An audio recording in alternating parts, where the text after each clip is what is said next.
जय श्री राम साथियों। कांग्रेस के बड़े बड़े नेता आए दिन तरह तरह के विवादास्पद बयान देते हैं और फिर फंस जाते हैं। पहले शुरुआत की राहुल गांधी ने, जिन्होंने राम मंदिर प्राण प्रतिष्ठा समारोह के समय जो लोग भी वहां पर आए थे उन पे तरह तरह की बातें कही और सबसे विवादास्पद बयान दे दिया अमिताभ बच्चन जी की बहू ऐश्वर्या राय बच्चन के लिए, और ये कहा कि नाचने वाली आए हुए थे।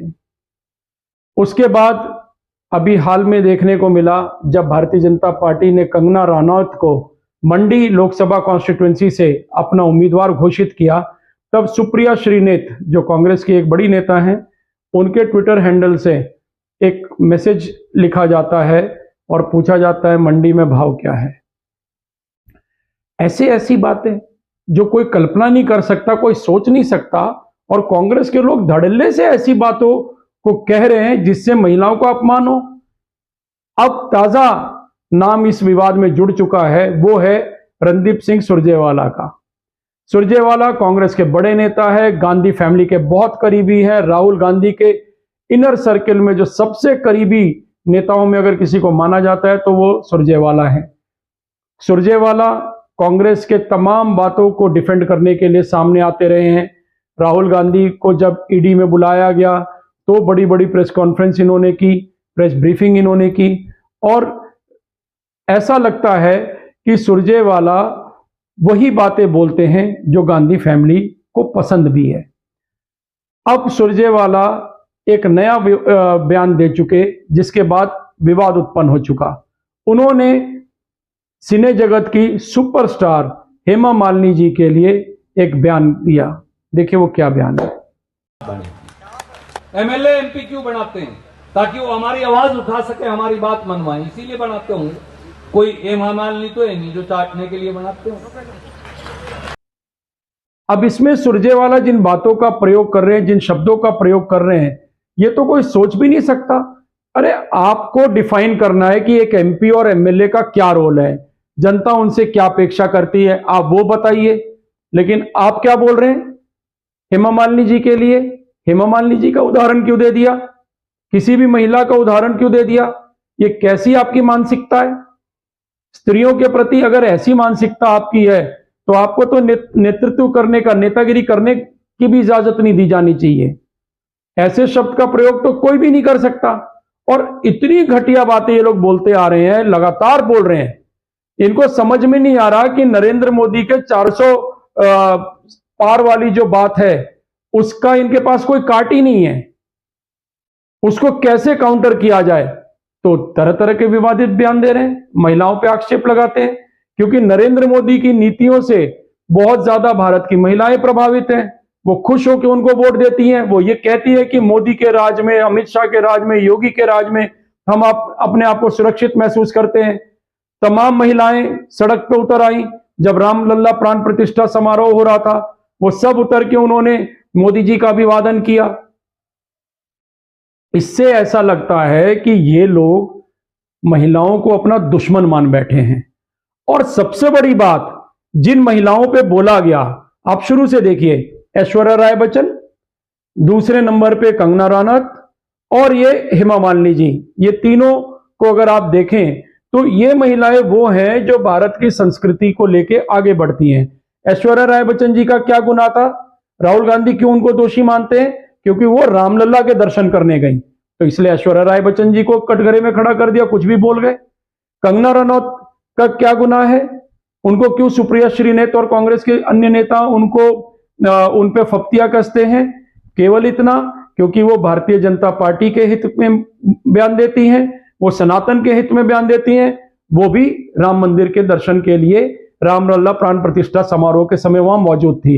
और अब हेमा मालिनी जी पे जो बातें कही जा रही हैं, हेमा मालिनी जी को तो कोई परिचय देने की आवश्यकता नहीं है। सब जानते हैं कि ये वो अदाकारा हैं जिन्होंने अपने दम पे हिंदी फिल्म जगत में इन्होंने अपने एक मकाम हासिल की है जो कोई नहीं हासिल कर पाया। भरतनाट्यम डांस के माध्यम से इन्होंने भारत की कला को, भारत की संस्कृति को लोगों तक पहुंचाने का काम किया, पूरे विश्व में फैलाने का काम किया। मीरा के रोल में जिस तरह से ये जीवंत हो जाती हैं, ऐसा लगता है जैसे ये स्वयं मीरा हो और कृष्ण इनके आसपास ही हैं। ये जिस प्रकार से हेमा मालिनी जी भारतीय संस्कृति को धर्म के प्रचार के लिए आगे आती हैं, वो अद्भुत है। राम मंदिर उद्घाटन समारोह में भी वो मौजूद थी। तो जो भी लोग राम मंदिर उद्घाटन समारोह में गए, जो सेलिब्रिटीज गए, उन पे कांग्रेस और उनके सहयोगी दल वो सब इस तरह की बातें कर रहे हैं। यानी कि राम भक्तों पर अनर्गल टिप्पणियां करना, राम भक्तों पे हमला करना, ये कांग्रेस के लगता है जैसे रोम रोम में समा गया है कि इनको यही काम करना ही है, ये करने से इनको मजा आता है। इनको ऐसा लगता है कि जो राम भक्त हैं उनकी वजह से कांग्रेस डिथ्रोन हो गई। कांग्रेस की जो 50 साल 60 साल की जो सरकार थी वो उखाड़ के फेंक दिया गया और आगे आने का नाम नहीं दिख रहा, आगे आने वाले का कोई इनके आसार नहीं नजर आ रहे। तो ये राम भक्तों से चुन चुन के बदला ले रहे हैं। अब मैं दूसरी बात एक बात कहना चाहूंगा, हेमा मालिनी जी भी जो बातें कही गई, हेमा मालिनी जी का एक और परिचय है, वो सुपरस्टार धर्मेंद्र जी की धर्मपत्नी है। धर्मेंद्र जी एक पंजाब के जाट हैं और हिंदी जगत के सुपरस्टार हैं। उनकी पत्नी पे बात, इस तरह की बात कहना, और कहने वाला कौन है? वो दूसरा जाट नेता है।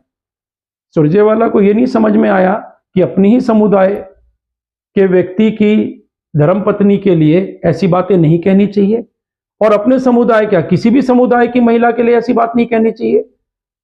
दूसरी बात, हेमा मालिनी जी तमिलनाडु से हैं और तमिलनाडु में जिस प्रकार से हेमा मालिनी जी की वजह से भी भाजपा आगे बढ़ रही है, भाजपा के जो वहां पर अध्यक्ष अन्नामलाई जी वो बहुत मेहनत कर रहे हैं, माननीय प्रधानमंत्री नरेंद्र मोदी जी भी बहुत मेहनत कर रहे हैं और तमिलनाडु में बीजेपी काफी मजबूत होती नजर आ रही है। और वैसे में हेमा मालिनी जी का भी जब वहां पर साथ मिलता है तो भाजपा के लिए बहुत ही शुभ संकेत है, बहुत अच्छा है। तो कांग्रेस इस तरह के बयान देके सेल्फ गोल कर रही है। मेरी नजर में सुरजेवाला ने जो किया है वो बहुत ही घटिया बात थी और उसने सेल्फ गोल कर दिया। एक तरफ से जाट नाराज, दूसरी तरफ से तमिलनाडु के लोग भी नाराज हैं सुरजेवाला और कांग्रेस से, और सबसे बड़ी बात जो महिलाएं हैं वो तो नाराज हैं ही। आखिरकार महिलाओं के रोष को कांग्रेस कब तक झेल पाएगी? झेलना असंभव है, महिलाओं के रोष को ये झेल भी नहीं पाएंगे। दोस्तों, जिस तरह की बातें राजनीति में अब की जा रही हैं इलेक्शन प्रचार के दौरान, ये बातें बिल्कुल ठीक नहीं है। कोई भी महिला हो, कोई भी व्यक्ति हो, उनका सम्मान करना ही चाहिए और अपनी ओछी राजनीति के लिए किसी पर भी फप्तिया कसना, अनर्गल बयान देना, उनकी बेइज्जती करना, घटिया शब्दों का प्रयोग करना, ये शोभा नहीं देता। राजनीति अब अपने निचले स्तर पे पहुंच चुकी है और इसके लिए यही पॉलिटिकल पार्टीज के लीडर जिम्मेवार हैं, जो सोचते हैं कि एक बयान देंगे विवादित सा और उसके बाद वो हाईलाइट हो जाते हैं। वो ये नहीं समझ पाते कि जनता के बीच में उन लोग का स्तर कितना नीचे जा चुका है। मुझे तो लगता है कि ये लोग रसातल में पहुंच चुके हैं। दोस्तों, यदि आपको आज की ये स्टोरी पसंद आई हो तो आप हमारे इस स्टोरी को लाइक करें, हमारे चैनल भारत मांगे जवाब को सब्सक्राइब करें और शेयर भी करें।